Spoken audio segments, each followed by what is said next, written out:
Day, another basketball stories na naman ang pagkikwentuhan natin.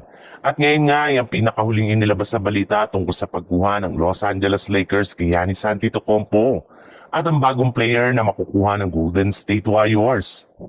Ilang linggo na nga ang nakakalipas mula na magsimula ang trade rumors patungkol sa pagkuha ng Los Angeles Lakers kay Giannis. At hanggang ngayon nga ay hindi pa rin talaga sinasarado ni Rob Pelinka ang posibilidad na pagsungkit kay Giannis sa pamamagitan ng isang blockbuster trade ngayong season. Medyo questionable pa rin naman nga ang kakayanan ng kasalukuyang lineup ng Lakers para makipag-compete sa kampyonato. At alam nga po nila na gusto pa rin talaga na umalis ni Giannis sa Bucks at lumipat ng ibang kupunan. Sinabi na rin naman nga ni Giannis na kapag minalas na naman ang Bucks at hindi na naman sila makapag-compete sa titulo ay gusto nga niya na lumipat sa ibang team na merong malaking market katulad na lang ng New York Knicks at Los Angeles Lakers.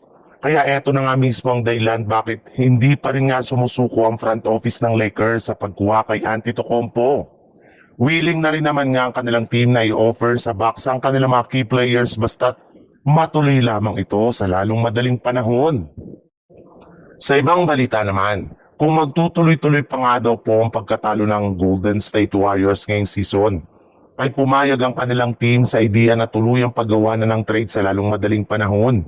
Sa katunayan, base nga sa ibinulgar ng isang NBA insider, bukas pa rin nga daw ang pintuan ng Warriors para i-trade si Kuminga sa kupunan ng New Orleans Pelicans upang makuha ang matagal na nilang target na si Trey Murphy III na available pa rin nga sa trade market.